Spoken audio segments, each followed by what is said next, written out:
Mahal ko, umuwi ka na. Hindi naman kita binubugbog. Alam mo naman, parang ka nga prinsesa doon sa bahay. Panay ka lang cellphone. Naghanap ka pa ng ibang lalaki. Okay, sir. Ano po ang problema, sir? Eh, Sige, pumunta sir. po ako dito, sir. Kasi, attorney, kasi reklamo kasi ako sa asawa ko, sir. Attorney. Yes, sir. Ano po yung pangalan ng asawa ninyo, sir? Jovelyn po. Jovelyn Tumayaw, sir. Tumayaw Okay, po. okay. At sige po, umalis po siya ng October. October 2023.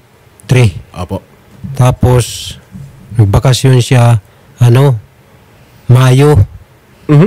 Pagka Mayo, mismo, bumalik naman uli siya. Opo. Dumaritso na pala doon sa, sa Pangasinan, sa lalaki. Hindi na pala nagtrabaho. May ibang lalaki na po siya. Opo. Okay. Hindi na nagtrabaho. Tapos yun, pagka yun, sinundo ko siya, sir. Doon sa Bulacan ako nagantay. Tapos, parang i-print up lang namin siya sa yung anak ko ng panganay. Kasi dalhin lang doon sa kuhan sa Caloocan, sa kapatid ko eh. Tapos yun, nadala sa anak ko. Nagkita kami doon. Tapos sinama ko, sir, siya pabalik sa probinsya. 2 araw lang doon. Eh, lumayas naman, sir. Eh, ganito nga, sir, wala nang kontak eh. Hanggang ngayon. So, ang gusto niyo, sir, is makausap lang siya? Oo, makausap ko talaga siya, sir, kung nasaan siya talaga. Pero ang pagkakalam ko, sir, nasa Pangasinan siya. Kasi nandun yung damit niya, sir eh. Walang damit yun nadala eh. Okay. Attorney, para mas maano din po, si sir bumiyahe pa po from Masbate. Okay. Pumunta lang po para manawagan dahil ang paalam po sa kanya ni Mrs. magtatrabaho lang po. Tatrabaho. Nang malaman po niya, may mga larawan na po siya ng Mrs. niya kasama po ang ibang lalaki. Yun Opo. po. Attorney. Hindi po kayo interesado, sir, na posibleng kasuhan to dahil sa kanyang panglalalaki? Eh, yun na nga, sir eh. Mag-ano kung ng kaso doon sa Masbate. Kailangan po dito kasi dito po ginawa ang krimen eh. Sir, kung dito niya kinakasama ang lalaki, dito sila nagtalik, if ever, dito po dapat malapag ang kaso dahil dito po ang jurisdiction ng korte dito. Pero nakakontak ba natin si Jovelyn? Sir, balikan natin, no? Bakit po siya umalis sa inyo noong October? Ano po ang Kasi ano niya, sir, hindi naman kami, magandang usapan namin, sir eh. magtatrabaho lang? Na sabi niya sa akin, Bong, tatrabaho ko sa Maynila. Sabi ko, saan ka magtatrabaho? Kasi nakakain naman tayo dito sa probinsya eh. Tapos, sabi ko, sige, magtrabaho ka. Kasi maganda naman yung usap namin dalawa, sir eh. Hindi naman kami nag-away. Makatulong daw siya sa mga anak.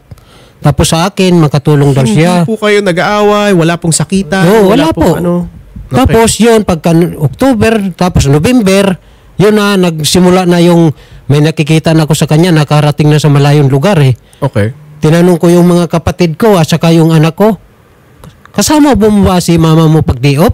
Kasi nakarating na dun sa, sa Pangasinan, tapos sa may Baklaran na wala naman alam yan sa Maynila. Katulad ko din, sir, wala din alam ako sa Maynila pag dito. Nakita niyo na po to, sir. Saan niya po pinapost to, sir? Ay binibigay yan sa sa anak ko, sir eh. Yung nasa Sa Facebook po, Opo, sir. opo. Ganyan, nagpo-post po Oo. siya. kasi siya humawak ng account ni mama niya eh. May pangalan po kayo nung lalaki, sir? Mayroon po. Ano po pangalan nung lalaki? Jamil Jamil Sampaga po. Sampaga. Sampaga. John Sampaga. Oo. Nakontak ba natin to? Hindi Si din John po. Sampaga? Naka-off na po yung mga numbers po. Nakapang-off na. Talagang umiiwas na po sila. sa Umiiwas contact sa inyo. tumatago talaga, sir eh. Okay. At sir, yung anak ninyo, ano gusto mangyari? Bumalik lang yung nanay niya. Opo, kasi nakikita ko naman sa anak ko, lalo na yung grade 1, sir eh, na talagang may binsan nakatulala yung anak ko pag tulog na. Eh, nasasakitan ako sa bata eh. Na siguro na namimiss din yung nanay nila eh. Gusto ko lang talaga na makabalik sana siya doon sa probinsya. Kasi mag-alaga siya doon sa anak na grade 1 eh. So ngayon sir, kayo lang ang sumusuporta? Oo, ako na lang po.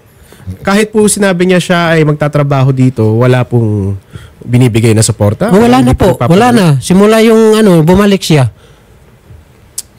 Okay sir, ganito gagawin natin.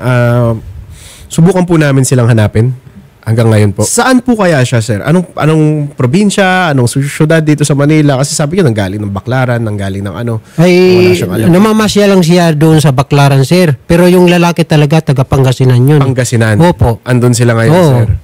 At subukan namin siya. Kasi nandun yung damit niya, sir eh. Yung lumayas siya sa bahay, wala siya ng kadala-dalang damit. Hindi na kasi bihis ng maayos.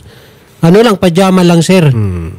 Tsaka nakachinilas. So doon na talaga tumira. Oh, doon na talaga tumira kasi nandun yung damit niya na iba eh. Hindi nyo naman nabalitaan na siya ay buntis na o may... Parang may dinadala na yata ngayon, sir eh. Parang umiba na yung katawan niya, yung nagkita kami sa Caloocan. Mhm. So tingin nyo, sir, na Oo. buntis na. Oh, may parang dinadala na siyang bagong anak. parang umano na yung katawan niya. Sabi ko baka may dinadala na yun eh.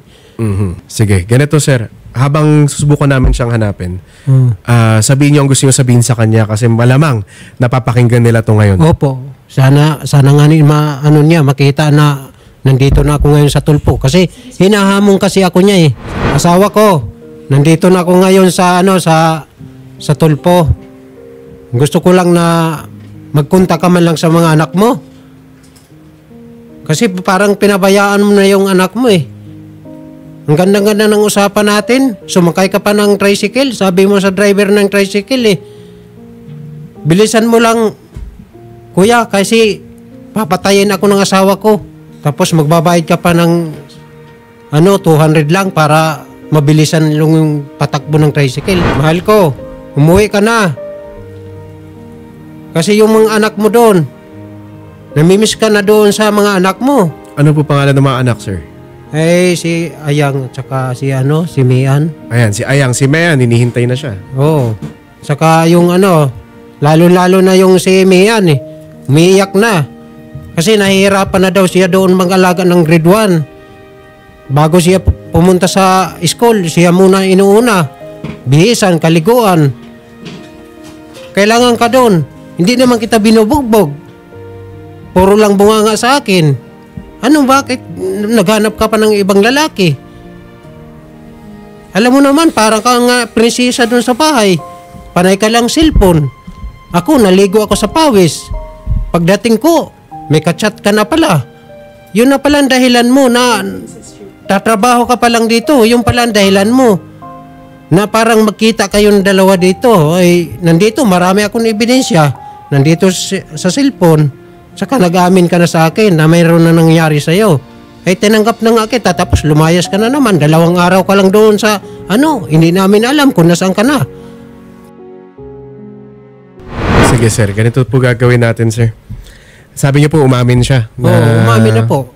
Susubukan po natin siyang kontakin, sir. Opo. Subukan po namin siyang kontakin, kausapin. Opo. At sabihin sa kanya na interesado kang mag-file ng kaso ng adultery laban sa kanya. Opo. Dahil umamin pala siya sa inyong... Umamin na po. Nakipagsiping siya sa ibang lalaki na hindi niya asawa. Opo. Habang buhay at valido ang inyong kasal. So, sige po, sir. Dahil alam na namin kung nasaan siya, mapapaliit na natin yan. Kontakin po namin yung barangay kapitan kung nasaan sila, kung kaya. Tutulungan po namin kayo, sir. Pag ayaw niya po talaga umuwi, at least mapapailan naman po natin siya ng nararapat na kaso. Sige po. And sir, kausapin po namin kayo sir sa kabilang studio ha. At pagbibigay alam po namin yung impormasyon once po na kumontak na po sa amin si Ma'am Jovelyn Tumayaw. Okay Opo, sir? opo. Salamat po.